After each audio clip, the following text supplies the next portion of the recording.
मोक्षमार्गस्य नेतारं वेतारं कर्मभूप्रदां ज्ञातारं विश्वतत्त्वानां वन्दे तत्कुणलब्धये. அருக பரமேஷ்டிகளுக்கு நமஸ்து, அனந்தானந்த சித்த பரமேஷ்டிகளுக்கு நமஸ்து. நல்லறம் என்கின்ற யூடியூப் வழியாக சமணத்தை அறிந்து கொள்ள நாம் முயற்சி செய்து கொண்டு வருகிறோம். அந்த வரிசையிலே ஆச்சாரிய ஸ்ரீ உமாசுவாமி அவர்கள் அருளியிருக்கின்ற தத்துவார்த்த சூத்திர நூலிலே இருந்து நாம் பயின்று கொண்டிருக்கிறோம். சம்சாரினோ முக்தாட்ச என்கின்ற இரண்டாவது அதிகாரத்தினுடைய 10வது சூத்திரத்தை நாம் 3 பதிவுகளாக தொடர்ச்சியாக பயின்று கொண்டே வந்தோம். பஞ்சபரிவர்த்தனை குறித்து சம்சாரம் என்று சொன்னால் பிறவி உயிர். பிறவி உயிர் என்பது பஞ்ச பரிவர்த்தனைகளிலே சுழன்று உழன்று கொண்டிருக்கின்ற ஒரு உயிர். அதனுடைய தன்மைகளையும் அந்த பஞ்ச பரிவர்த்தனைகளுடைய விளக்கத்தையும் நாம் 3 பதிவுகளாக பார்த்தோம். பஞ்ச பரிவர்த்தனை என்பது திரவிய, க்ஷேத்திர, கால, பவ, பாவ என்று 5. அந்த திரவிய, க்ஷேத்திரம், காலம் இந்த பரிவர்த்தனைகளை குறித்து நாம் பார்த்தோம். சென்ற பதிவிலே பவ பரிவர்த்தனை என்ற பரிவர்த்தனை குறித்த விளக்கத்தையும் நாம் பார்த்தோம். சற்று இடைவெளி ஏற்பட்டுவிட்டது, அதற்காக பொறுத்தருள வேண்டும். பாவ பரிவர்த்தனை என்பது குறித்து இந்த பதிவிலே நாம் பார்க்கலாம். பாவ பரிவர்த்தனை என்பது நம்முடைய உணர்வுகளினுடைய அடிப்படையிலே இந்த பிறவியிலே நாம் உழன்று கொண்டிருக்கின்ற ஒரு அம்சமாக கூறப்பட்டிருக்கிறது. பாவம் என்பது எண்ணங்கள் குறித்தது என்று நாம் ஒரு பொதுப்படையாக புரிந்து கொள்ளலாம். ஒவ்வொரு உயிருக்கும் அதனுடைய எண்ண வேறுபாடுகள் எண்ணிலடங்காத வகையிலே இருக்கும்.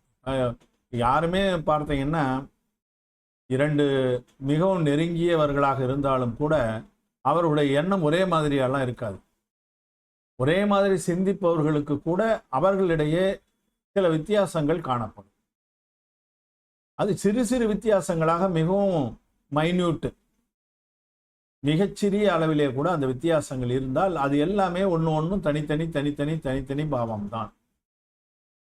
அந்த பாவத்தை நாம் புரிந்து கொள்வதற்கு வினைகளுடைய செயல்பாடுகள் முக்கியமாக இருக்கின்றன. அந்த வினைகளுடைய செயல்பாடுகளால் தான் பாவம் அது கட்டி இருப்பது, அது செயல்புரிவது, அனுபவத்துக்கு வருவது, அது எந்த விதமான பலனும் கொடுக்காமல் அசையாமல் இருப்பது, இந்த தன்மைகளால் தான், வினைகளுடைய இந்த தன்மைகளால் தான் அந்த பாவ வேறுபாடுகள் காணப்படுகின்றன. அந்த வேறுபாடுகள் அனைத்திலும் இந்த உயிர் உழன்று வர வேண்டிய அவசியம் இருக்கிறது. மித்யாத்துவ நிலையிலே இருந்து ஆரம்பிக்கிற ஒரு உயிர், மித்யாத்துவம் என்றால் பொய் நம்பிக்கை. அந்த பொய் நம்பிக்கையிலே இருந்து ஆரம்பிக்கின்ற அந்த உயிர், அதனுடைய உணர்வு அல்லது அதனுடைய பரிணாமம் சித்த நிலையை அடையும் வரை அதனுடைய பாவங்கள் பலவிதமாக இருக்கு. அவற்றை நாம் அறிந்து கொள்வதற்கு ஏற்கனவே நாம் பார்த்தது தான். திரவிய சங்கிரகம் பார்க்கும்போது இதை பார்த்துருக்கோம்னு நினைக்கிறேன். பந்தத்தினுடைய வகைகளை பற்றி நாம் தெரிந்து கொள்ள வேண்டிய அவசியம் இருக்கிறது. ஏன்னா அவற்றினுடைய வினைகளுடைய செயல்பாடுகள் தான் இந்த பாவங்களை உருவாக்குவதாக நாம் தெரிந்து கொள்கிறோம். 4 வகையான பந்தங்கள் இருக்கின்றன. பந்தம், ஒரு உயிர், அந்த உயிரோடு வினைகள் வந்து ஒட்டிக்கொள்வது பந்தம். ஊற்று என்று சொன்னால் வினை வருகின்ற வழி. அந்த ஊற்றாக வருகின்ற அந்த வினைகள் உயிரோடு ஒட்டிக்கொள்கின்றன, 2 கலந்து விடுகின்றன. அதை பந்தம் என்று கூறுகிறோம். அதிலே முதல் வகையாக இருப்பது பிரகிருதி பந்தம். பிரகிருதி என்றால் இயல்பு, அந்த பந்தத்தினுடைய அந்த வினையினுடைய இயல்பு. அது எப்படிப்பட்டதாக இருக்கும் அப்படின்னு சொன்னோம்னா, ஒரு ஊற்று வருகிறது என்று சொன்னால் அது பல வகையாக பிரிந்து அதற்கு தகுந்த வினைகளிலே அந்த கர்மாணுக்கள் சென்று சேர்கின்றன. ஞானாவரணத்திற்கென்று கர்மாணுக்கள் சிலது இருக்கும், தர்சனாவரணத்துக்கென்று இருக்கும். இவ்வாறு 8 விதமான வினைகளுக்கும் கர்ம அணுக்களுடைய வித்தியாசங்கள் அதற்கு ஏற்ப அவை உயிருடன் வந்து பந்தமாகின்றன. அதனால் அந்த 8 வினைகள் ஞானாவரணம், தர்சனாவரணம், மோகனியம், அந்தராயம் என்கின்ற 4 காதி வினைகள், வேதனியம், ஆயுள், நாமம் மற்றும் கோத்திரம் என்கின்ற அந்த 4 அகாதி வினைகள். இந்த வினைகளுடைய இயல்பு என்னன்னு நம்ம ஏற்கனவே தெரிஞ்சிருக்கிறோம். பின்னாடி நமக்கு தத்துவ சூத்திரத்தில் மிக விரிவாக வரும். அந்த இயல்புகளை குறித்து அந்த 8 வகையாக வினைகள் அந்தந்த பகுதியிலே சேர்ந்து கொள்கின்றன. இந்த 8 வகையில தான் ஏதாவது ஒரு கர்மம் வந்து சேரும். அதை பிரகிருதி பந்தம் என்று நாம் கூறுகிறோம். இந்த 8 வகையான வினைகளை பிரகிருதி பந்தம், இயல்பு வினை என்று நாம் இயல்பு கட்டு என்று கூறுவோம். திதி பந்தம் என்று சொன்னால் 2வது வகையில் ஒரு வினையானது பந்தமாகிவிட்டால் அந்த வினை தன் உடனடியாக அதனுடைய பலனை கொடுக்காது. இப்போ ஒரு தவறு முதல் நிமிஷத்தில் செய்துட்டோம்னா அடுத்த நிமிஷத்திலே அதனுடைய பலன் கிடைச்சிடுதானா? கிடையாது. இல்லை சென்ற மாதத்தில் செய்தது இந்த மாதத்தில் விளையுமானா? கிடையாது. சென்ற ஆண்டு செய்தது இந்த ஆண்டிலே விளையுமா என்றால் அப்படியும் நிகழலாம், நிகழாமலும் போகலாம். அதே போல் இந்த பிறவியிலே செய்தது இந்த பிறவியிலே பலனை தருமா என்று சொன்னால் அதுவும் கூட சிலது கொடுக்கலாம், கொடுக்காமலும் அப்படியே இருக்கலாம். அந்த வினையானது உயிரோடு பந்தமாகி இருக்கிறது. ஆனால் அடுத்த பிறவியில் இந்த உயிர் போகுமானால் அந்த வினை உயிரோடு கார்மன உடலாக சென்று அங்கும் அந்த உயிரோடு ஒட்டி கொண்டிருக்கும். அதற்கு பலன் தரும் காலம் வரும் வரை அந்த உயிரோடு ஒட்டி கொண்டிருக்கின்ற அந்த தன்மை திதி பந்தம் என்று அழைக்கப்படும். திதி என்றால் நிலைப்பு, நிலைப்பாக இருக்கக்கூடியது, நிலைப்பு கட்டு என்று கூறலாம்.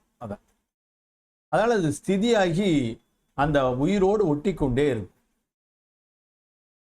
அது எவ்வளவு காலம் ஒட்டி கொண்டு இருக்கும் என்று சொன்னால் அதனை ஆபாத காலம் என்று கூறுவார்கள். அப்படியே எந்தவித செயல்பாடும் இல்லாமல் உயிரோடு பந்தமாகி இருக்கின்ற அந்த காலத்தை ஆபாத காலம் என்று சொல்வார்கள். அந்த ஆபாத காலம் முடிந்தவுடனே அந்த வினை பயன் தர ஆரம்பிக்கும். பயன் என்பது நல்வினையாக இருந்தால் நன்மையையும், தீவினையாக இருந்தால் துன்பத்தையும் கொடுக்கும். அப்படி பயன் தருகின்ற அந்த வகையான பந்தம் அது அனுபாக பந்தம். அனுபாகம் என்றால் அனுபவிப்பது என்று நாம் சொல்றோம் இல்லைங்களா? அதான் பயன் தருவது. அந்த பயன் தருகின்ற அந்த காலத்திலே அந்த பந்தம் அனுபாக பந்தமாக இருக்கிறது. அது சுகம் துக்கத்தை விளைக்கக்கூடியது, பலன் தர ஆரம்பிக்கவ நிலை. அதுக்கு அடுத்ததாக பார்த்தீங்கன்னா பிரதேச பந்தம். பிரதேச பந்தம்னா நம்மோடு பந்தமாகி இருக்கின்ற வினைகள். அந்த வினைகள் அதிக அளவில் இருக்கலாம், குறைஞ்ச அளவில் இருக்கலாம். இல்லை ஊற்று வரும்போது அது அதிகமாக வரலாம், கொஞ்சமாக வரலாம். அதிகமாக ஊற்றுகள் வருமானால் அந்த கர்ம அணுக்கள் ஒரு பார்த்துக்கலாம். அப்படியே ஒரு அணுக்கள் என்று சொன்னாலே ஒரு உருண்டை வடிவமாக இருப்பதை நாம் பார்க்கலாம். கடுகு மாதிரின்னு வச்சுக்கலாம். அவை அதிக அளவிலே வருகிறது என்று சொன்னால் பிரதேசம் அதிகமாக இருக்கிறது. குறைந்த அளவிலே வருகிறது என்று சொன்னால் அது குறைவான பிரதேசத்தை கொண்டதாக இருக்கிறது. அதுவும் உயிரோடு பந்தமாகி விடுகிறது. எந்த வினையை நோக்கி, எந்த உயிரை நோக்கி அந்த வினை வருகிறதோ அந்த உயிரோடு அது பந்தமாகி விடுகிறது. அது அந்த உயிரினுடைய பிரதேசம் என்பது எந்த உடலை எடுத்துக்கொண்டதோ அந்த உடல் முழுவதும் உயிரினுடைய பிரதேசம். சதேக பரிமாணம் நம்ம பார்த்தோம் ஏற்கனவே. பார்க்கும் பொழுது கூட திரவிய சங்கிரகத்திலே அது வருகிற அந்த வார்த்தை. ஏற்றுக்கொண்ட உடலினுடைய அளவு முழுவதுமாக அந்த வினை பரவி இருக்கும். அந்த உயிரினுடைய பிரதேசம் என்று தான் நாம் சொல்லணும். அது உடலின் பிரதேசம் அல்ல. சிறிய உடம்பாக இருந்தால் அதுக்கும் ஒரு உயிர் தான். அந்த உடம்பு முழுசும் எறும்பாக இருந்துச்சுன்னா அந்த எறும்பு முழுசும் அந்த உயிர் பரவி இருக்கும். அது அதனுடைய பிரதேசம், அந்த உயிரினுடைய பிரதேசம். ஒரு யானையாக இருந்தால் அந்த யானை முழுவதும் அந்த உயிர் பரவி இருக்கும். அதற்கு 2 உயிர்லாம் கிடையாது, பெருசா இருக்குது உருவன்ட்டு தனித்தனி பிளத்தலும் இல்லை என்று மேருமந்த புராணத்தில் சொல்வார். சுருங்குவதும் கிடையாது, விரிவதும் கிடையாது. எந்த உடம்பு இருக்கோ அந்த உடம்பு அளவுக்கு அது பரவி இருக்கும் அந்த உயிர். அப்ப இந்த வினைகளும் அந்த உயிரோடு கலந்திருக்கின்றத அந்த நிலையைத்தான் பிரதேச பந்தம் என்று நாம் கூறுவோம். அதனால 4 விதமான பந்தங்கள்: பிரகிருதி பந்தம், ஸ்திதி பந்தம், அனுபாக பந்தம், பிரதேச பந்தம் என்று 4 வகையாக பந்தங்களை நமக்கு ஆகம நூல்கள் தெரிவிக்கின்றன. இவற்றில் பார்த்தோம்னா இங்க பிரகிருதி பந்தமும் பிரதேச பந்தமும், இந்த 2 பந்தம் 1வது நிலையில் இருக்கக்கூடிய அந்த பந்தம், அடுத்தது 4வது வரிசையில் வர்ற அந்த பந்தம். அவற்றை பார்த்தோம்னா அவை எந்த அளவினுடைய அந்த அளவினுடைய எப்படி இருக்கும்னா கஷாயத்தால் வரக்கூடியவை. அது 2ம் கஷாயத்தால் வரக்கூடியது. பார்த்தீங்களா, இதில் இருந்து இந்த பிரதேச பந்தமும் பிரகிருதி பந்தமும் 2ம், பிரகிருதினா என்ன, 8 வகையான வினைகளில் நம்மை சேருகின்றது பிரகிருதி பந்தம். பிரதேசம்னா என்ன, அதனுடைய அளவு எவ்வளவு அதிகமாக வருதா குறைவாக வருதா அப்படின்னு.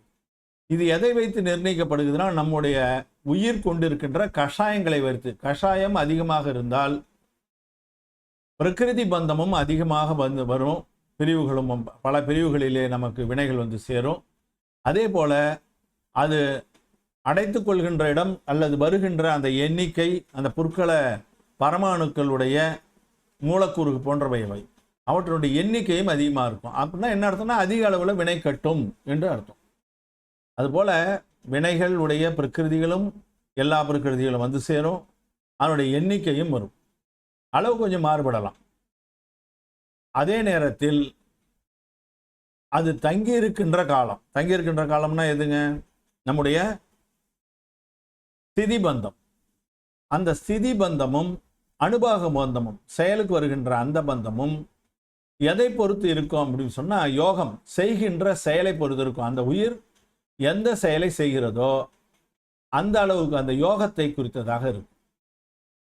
யோகம் என்றால் செயல்பாடுகள். அந்த உயிரினுடைய செயல்பாடுகளை குறித்து அந்த வினை தங்கி இருப்பதும் அந்த உயிரோடு தங்கி இருப்பதும் கழிந்து போவதும் அதனுடைய காலம், அதுவும் பயன் தரக்கூடியதும், இது 2ம் யோகத்தால் வருவது, செயலால் வருவது. அப்ப இந்த பந்தங்கள் எதனால இருக்குது? ஒன்று, அது சேருவது கஷாயங்களால், குரோதம், மானம், மாயை, லோபம் என்கின்ற அந்த உணர்வுகளால், அந்த தோற்பசை என்று சொல்லப்படுகின்ற கஷாயங்களால் பிரகிருதி பந்தமும் பிரதேச பந்தமும் உருவாகின்றன.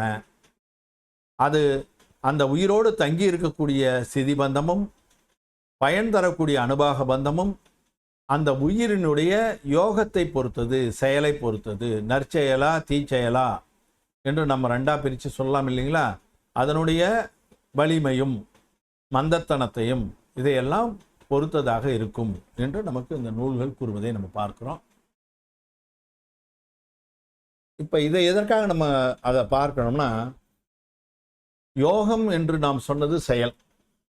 அந்த செயல்பாடை பொறுத்துதான் ஒரு உயிர் மித்யாத்துவத்திலே இருந்து முன்னேறுகின்ற, அதாவது அதனுடைய பரிணாம வளர்ச்சி கிடைக்கிறது, தூய்மை அடைகிறது.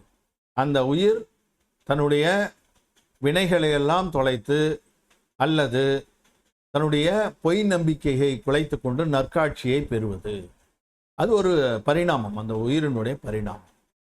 அதில் மித்யாத்துவம் உடைய உயிர் முதல் இந்த 4 பந்தங்களும் அவற்றுக்கு தகுதியான நிலைகளை கொண்டிருக்கின்றன. ஒரு மித்யாத்துவ உயிர் இருக்குதுன்னா இந்த 4 பந்தங்களும் அதனுடைய அளவை கொண்டிருக்கும். பிரதேச பந்தம், பிரகிருதி பந்தம், எவ்வளவு பிரகிருதிகள் சேர்ந்திருக்கின்றன, எவ்வளவு பிரதேசத்தை அவை கொண்டிருக்கின்றன என்பதும், அந்த ஸ்திதி எவ்வளவு நாளைக்கு இருக்கும், எப்போது அது அனுபாகத்துக்கு வந்தால் அது இன்பத்தை தருமா துன்பத்தை தருமா என்ற அந்த 4 வகை பந்தங்களும் ஒரு மித்யாத்துவ உயிரோட ஒரு அடிநிலையில கீழ்நிலையில இருக்கும். இந்த பந்தத்தினுடைய அளவு இவற்றின் நிலையை பொறுத்து அந்த உயிரின் செயல்கள் அமைகின்றன. அப்ப அந்த நிலையை பொறுத்து எவ்வளவு கஷாயம் இருக்கிறது, அதனுடைய யோகம், அதனுடைய செயல்கள் எப்படிப்பட்டது என்பதை குறித்து தான் அந்த உயிரினுடைய செயல் அமைகிறது. இது யோகஸ்தானம் எனப்படுகிறது. அந்த செயல்களைத்தான் யோகம் என்று கூறுகிறோம், அதை யோகஸ்தானம் என்று கூறுகிறார். அவ்வாறு செயல்கள் மாறுதல் அடைவதற்கு, செயல்கள் தூய்மை அடைவதற்கு அல்லது அது மேம்படுவதற்கு கீழ்கண்ட மாற்றங்களே காரணமாக அமைகின்றது. என்னன்னு பாருங்க.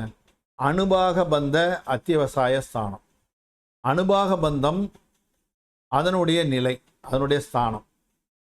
கஷாய அத்தியாவசிய ஸ்தானம், அதனுடைய கஷாயங்கள், அந்த தோற்பசைகள், ஸ்திதி ஸ்தானம். இந்த மூன்றையும் வைத்து தான் யோகஸ்தானம் அமையும்.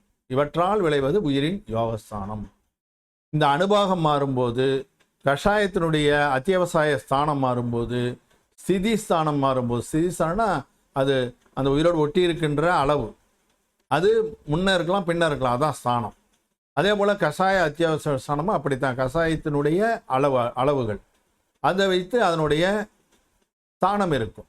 அதுபோலவே அனுபாகம் என்பது இன்பம் துன்பம் வருகின்ற அந்த அத்தியாவசிய ஸ்தானம். இவற்றினுடைய மாறுதல்களால் தான் ஒரு உயிரினுடைய செயல் நல்லதாகவோ தீயதாகவோ அமையும். இந்த 4 வித மாற்றங்களை, பரிவர்த்தனைகளை முறையாகவும் வரிசையாகவும் ஒரு உயிர் அனுபவிக்கிறது. பிரகிருதி பந்தம் ஆகியவற்றின் இருப்பினை இந்த மாற்றங்களால் குறைத்து கொண்டே வரும்போது உயிர் நன்னம்பிக்கை பெறுகிறது. பிரகிருதி பந்தம் என்பது அந்த 8 வகையான வினை, அவற்றினுடைய இருப்பை குறைத்து கொண்டே வந்தால் அந்த உயிர் நற்காட்சியை, நல் நம்பிக்கையை பெறுகிறது, சமயத்துவம் பெறுகிறது. கொஞ்சம் நம்ம நூல்களின் மூலமாக தெரிந்து கொள்ள வேண்டியது. ஒரு உதாரணமாக இதனை நமக்கு சர்வார்த்த சித்தியில் சொல்லியிருக்காங்க, அதை படித்து பார்த்தோம்னா கொஞ்சம் புரியும். இப்போ பாவ பரிவர்த்தனை என்பதுன்னா ஒரு மித்யாத்துவ உயிர் இருக்கு.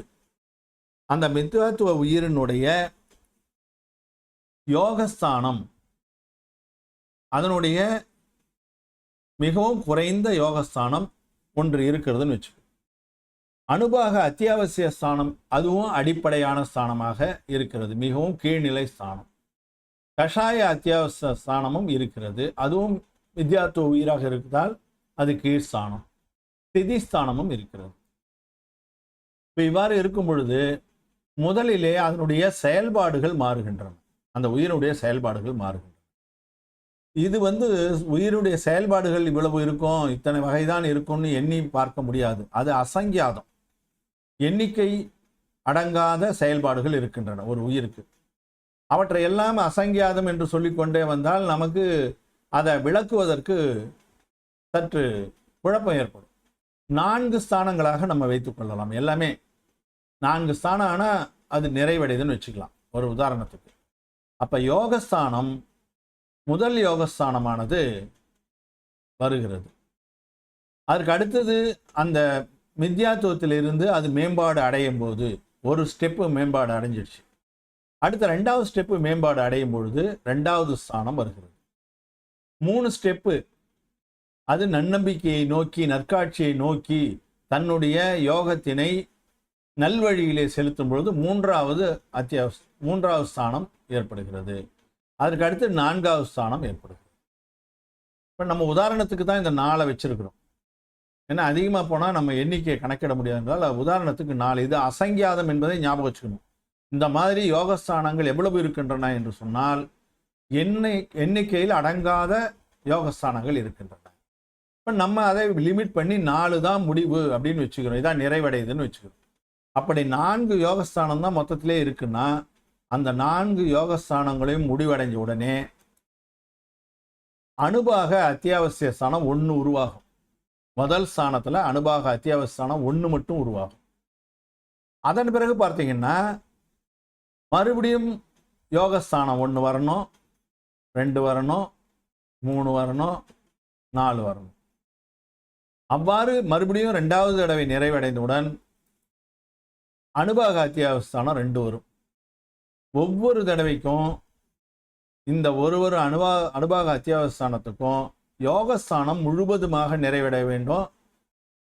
நிறைவாக நான் ஞாபகம் வச்சுக்கணும். நான் 4ன்னு சொல்றது உதாரணத்துக்கு தான். அது அசங்கியாதம், எண்ணிக்கையில் அடங்காது, எண்ணிக்கை செய்ய முடியாத அளவுக்கு இருக்கும். நான் 4ன்னு எடுத்துக்கிட்டு இருக்கேன். இப்போ அடுத்தது 2வது நிறைவடைஞ்சிடுச்சு அனுபாக அத்தியாவசியஸ்தானத்தில். அடுத்தது யோகஸ்தானம் 1, யோகஸ்தானம் 2, யோகஸ்தானம் 3, யோகஸ்தானம் 4. அப்போ என்ன செய்யும்? அனுபாக அத்தியாவசிய ஸ்தானம் 3வது ஸ்தானம் வந்து சேரும். அதுக்கு அடுத்தது மறுபடியும் யோகஸ்தானம் 1லேருந்து ஆரம்பிக்கணும். 1 2 3 4. இது முடிஞ்ச உடனே அனுபாக அத்தியாவஸ்தானம் 4 நிறைவடையும். இதையும் நான் அசங்கியாதம், அனுபாக அத்தியாவஸ்தானம் அசங்கியாதம், ஆனால் நம்ம புரிந்து கொள்வதற்காக அதை எடுக்கிறோம். அப்போ எத்தனை ஆச்சு பாருங்க, 16 ஆகிப்போச்சு. ஒவ்வொரு இதுக்கும் 4 நாள் வரணும். அப்போ நாங்கள் 16 ஆயிடுச்சு. இப்போ 16 ஆன உடனே என்ன செய்யும், மறுபடியும் இந்த 4 16 நடக்கணும். நான் இங்கே மறுபடியும் அதை போட முடியாது, காலியாகணும். யோகஸ்தானம் காலியாகி அந்த 4 வேணும். அதன் பிறகு ஒவ்வொரு தடவை விழும்போதும் அனுபாகஸ்தானம் 4 வரணும். அப்போ நாங்கள் 16 வந்திருக்கு. இந்த 16 முடிஞ்ச பிறகு கஷாய அத்தியாவஸ்தானத்தில் 1 பூர்த்தி அடையும். அதே போல் மறுபடியும் 16 நடந்த பிறகு கஷாய அத்தியாவஸ்தானத்தில் மற்றொன்று பூர்த்தி அடையும். மீண்டும் இதே போல் 16 நிகழ்ந்த பிறகு கஷாய அத்தியாவஸ்தானத்தில் 3 பூர்த்தி அடையும். அதன் பிறகு மீண்டும் அதே போல் 16 நிகழ்ந்த பிறகு கஷாய அத்தியாவஸ்தானம் 4 முடிவடைஞ்சு கஷாய அத்தியாவஸ்தானம் பூர்த்தி ஆகும். அப்போ எவ்வளவு ஆச்சு, இப்போ இது வரைக்கும் 64 ஆகிவிட்டது. 4, அந்த 4 முடிஞ்ச பிறகு நன்னாங்க 16, அப்புறம் இதில் 4ன்னா 4 16 64. இவ்வாறு 64 சுழற்சி ஆன பிறகு ஸ்திதிஸ்தானம் கொஞ்சம் நகரும். அப்போ தான் அது ஸ்திதி, அந்த ஸ்திதியானது நகரும், 1 வரும். மறுபடியும் 64 இதே போல் நிகழ்ந்த பிறகு நல்லா பார்த்துக்கணும், ஒவ்வொரு தடவையும் இந்த 4 வரணும். அந்த 4 வந்த உடனே இந்த ப்ளூவில் இருக்கிறது 1 தான் வரும். அது 4 முடியும் போது 16 ஆகிடும். இதே போல் மறுபடியும் 4 16 ஆன பிறகு இது 64 ஆகும் கஷாய அத்தியாவசிய ஸ்தானம். அந்த 64 முடிந்த பிறகு தான் ஸ்திதி ஸ்தானத்தில் 1 வரும். மீண்டும் 64 இதே போல் நிறையும் பொழுது, ஸ்தானம் மாறும் பொழுது ஸ்திதி ஸ்தானம் 2ஆக வரும். அதன் பிறகு மீண்டும் 64 முறை அந்த யோகஸ்தானத்திலிருந்து அனுபாக அத்தியாவஸ்தானம் மாறி கஷாய அத்தியாவஸ்தானம் ஆன பிறகு ஸ்திதிஸ்தானம் 1 உயர்ந்து 3ஆக வரும். அதன் பிறகு மீண்டும் 64 முறை நிகழும் பொழுது 4ஆக ஸ்திதிஸ்தானம் நிறைவடையும். அப்போ மொத்தமாக எத்தனை பரிவர்த்தனை வருது பாருங்க, 256 வரும் ஸ்திதிஸ்தானம் நிறைவடையும் பொழுது. இதை மீண்டும் ஒரு முறை நம்ம நினைவில் வைத்துக் கொள்ள வேண்டியது, இது அசங்கியாத அளவுக்கு நடக்கணும். யோகஸ்தானம் 4ன்னு நம்ம சௌகரியத்துக்காக எடுத்துக்கிட்டோம். எண்ணிக்கையில் அடங்காதுன்னா அதை எப்படி உதாரணத்தில் காட்ட முடியாது. சர்வார்த்த சித்தி நூலில் பார்த்தீங்கன்னா இது ஒரு பெரிய அட்டவணையாக உங்களுக்கு காட்டப்பட்டு இருக்கும். நீங்கள் தயவுசெய்து சர்வார்த்த சித்தி நூல் இருக்கிறவங்க இந்த சம்சாரினோ முக்தாட்ச என்ற அந்த உரையில் இதை பார்த்தீங்கன்னா ஒவ்வொன்றும் எப்படி நிகழ்கிறது என்ற சிங்கிள் இதாக போட்டிருக்காங்க. இது அநேகமாக இந்த எடுத்துக்காட்டு புரியும் என்பதுதான் நான் கருதுகிறேன். அதற்காக இது இந்த பவர் பாயிண்டில் இப்படி ஒரு இதை தயார் செய்தேன் நான், அனிமேஷன். இது புரிஞ்சிருக்கலாம்.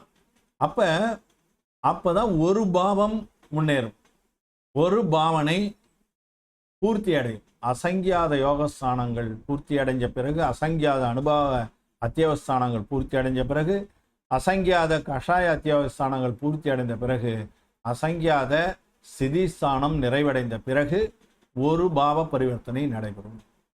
அப்போ அசங்கியாதம் என்று சொன்னால் ஒரு பாவ பரிவர்த்தனைக்கே 4 மட்டும் வச்சுக்கிட்டோம்னா 256 வருது. அதுபோல் அசங்கியாதம் என்று சொன்னால் 256 அசங்கியாதம்னா எப்படி கணக்கு பண்ணுறதுன்னு தெரியல. எல்லா பரிவர்த்தனைகளிலும் மிகவும் அதிகமான பரிவர்த்தனை பாவ பரிவர்த்தனை தான். நம்முடைய எண்ணம் என்று பொதுவாக புரிந்து கொள்ள வேண்டும். பாவம் என்பது எண்ணம், அதாவது சிந்தனை, மொழி, செயல், இந்த 3ம் ஒரே நேர்கோட்டில் இருப்பதுதான் பாவனை என்று நம்ம புரிஞ்சுக்கணும். வேற ஒன்றும் இல்லை. அப்படிப்பட்ட அந்த பாவ பரிவர்த்தனை எல்லாம் ஈக்குவலாக இருக்கணும், சமமாக இருக்கணும். ஒன்று நினைக்கிறது, இன்னொன்று சொல்கிறது, அடுத்தது செய்கிறதுனா அது பாவ பரிவர்த்தனை அல்ல. 3ம் ஒரே நிலையிலே இருக்கக்கூடியது பாவம். அந்த பாவத்தை எவ்வாறு ஒவ்வொரு உயிரானது மேம்படுத்தி கொண்டே செல்கிறது இந்த பரிவர்த்தனை என்பது எல்லா பாவங்களிலும் இந்த பரிவர்த்தனையானது நடைபெறும். இப்போ நம்ம பார்த்துட்டோம், திரவிய பரிவர்த்தனை, கேத்திர பரிவர்த்தனை, இடம் பிறக்கின்ற இடம், அடுத்ததாக வரக்கூடிய கால பரிவர்த்தனை, எல்லா காலங்களிலும் இந்த உயிர் பிறக்க வேண்டும் என்ற அந்த உதாரணம், பவ பரிவர்த்தனை, 4 கதிகளிலும் பல பறவைகளிலே பிறக்க வேண்டியிருக்கிறது என்றது பவ பரிவர்த்தனை. அவ்வாறு பிறக்கின்ற காலத்திலும் கூட அது ஒரு புலன் உயிராக இருந்து சித்த நிலை அடைகிற வரைக்கும் அந்த உயிரிலே ஏற்படுகின்ற பாவனைகள், பாவங்கள், அந்த பாவங்களுடைய பரிவர்த்தனை மிக பெரியதாக இருக்கும். இந்த 5 பரிவர்த்தனைகளிலே இந்த உயிரானது மீண்டும் மீண்டும் உழன்று கொண்டே இருக்கிறது. இதிலிருந்து விடுதலையே பெற முடியாத ஒரு நிலையிலே உயிர் இருக்கிறது. அப்ப இந்த உயிர் விடுதலையே பெற முடியாதா, சித்த நிலையை அடைய முடியாதா என்ற கேள்வி எழும். ஏன்னு கேட்டா, இதனுடைய சித்த நிலையை அடைய வேண்டும் என்றால் இந்த பரிவர்த்தனைகளை முடிக்க வேண்டும். அப்ப அந்த சித்த நிலையை அடைவது எப்படி? சம்சாரினோ முக்தாட்ச என்று நமக்கு சூத்திரத்திலே வருகிறது. சம்சாரத்தை பற்றி நாம் பார்த்து விட்டோம். அடுத்த இதிலே இந்த 5 பரிவர்த்தனைகளை குறித்தும் இவற்றிலிருந்து எப்படி அந்த உயிர் முக்தி நிலையை அடைகிறது என்பது குறித்தும் நம்ம பார்க்கலாம். இந்த தத்துவ சூத்திர நூலானது இந்த ஒரு சூத்திரத்தை பொறுத்தவரை மிகவும் விரிவாக விளக்க நூல்களில் கூறப்படுகிறது. அதில் எனக்கு என்ன வகையில் தெரிந்ததோ அதை ஒரு சில படங்களை வைத்து நான் முடிந்தவரை விளக்கம் சொல்லியிருக்கிறேன். அதை படித்து பார்த்துட்டு அதில் ஏதாவது சந்தேகங்கள் ஏற்படுமானால் தயவுசெய்து அவசியம் கேட்கலாம், ஃபோன் நம்பர்லையும் கேட்கலாம். ஏன்னா நம்ம புரிந்து கொள்ளுகிறோம், எல்லாரும் ஒன்றா சேர்ந்து தான் படிக்கிற மாதிரி தான் நான் இந்த நிகழ்ச்சியினை செய்து கொண்டிருக்கிறேன். ஆனால் நீங்கள் சொன்னீங்கன்னா பல நூல்களிலிருந்து நான் திரட்டி நம்முடைய பொதுவாக நம்முடைய சந்தேகங்களை தீர்த்து கொள்ளலாம். இந்த பதிவுகளை தொடர்ச்சியாக பார்த்து வருகின்ற உங்கள் அனைவருக்கும் எனது மனமார்ந்த நன்றி. இதுவரை சப்ஸ்கிரைப் செய்து பார்க்காதவர்கள் அவசியம் சப்ஸ்கிரைப் செய்யுங்க. அது மட்டுமல்ல, உங்களுக்கு தெரிந்தவர்களுக்கும் இவை பயனுள்ளதாக இருக்கும் என்று கருதினீர்களானால் ஃபார்வேர்டு செய்து அவர்களையும் சப்ஸ்கிரைப் செய்ய சொல்லுங்கள், ஃபார்வேர்டு செய்து பார்க்க சொல்லுங்கள். நிறைய பவ்யர்கள் இந்த காட்சிகளை பார்த்தால் அது எனக்கு ஊக்கமாக இருக்கும் என்கின்ற அந்த வாய்ப்பினை கூறி அவசியம் லைக் பண்ணுங்கள். உங்களுடைய கமெண்ட் பாக்ஸில் உங்களுடைய கமெண்ட்டுகளை எல்லாம் தெரிவிங்கள் என்று கூறி வாய்ப்புக்கு நன்றி கூறி முடித்துக் கொள்கிறேன். அனைவருக்கும் வணக்கம். ஜெய் ஜினேந்திரா.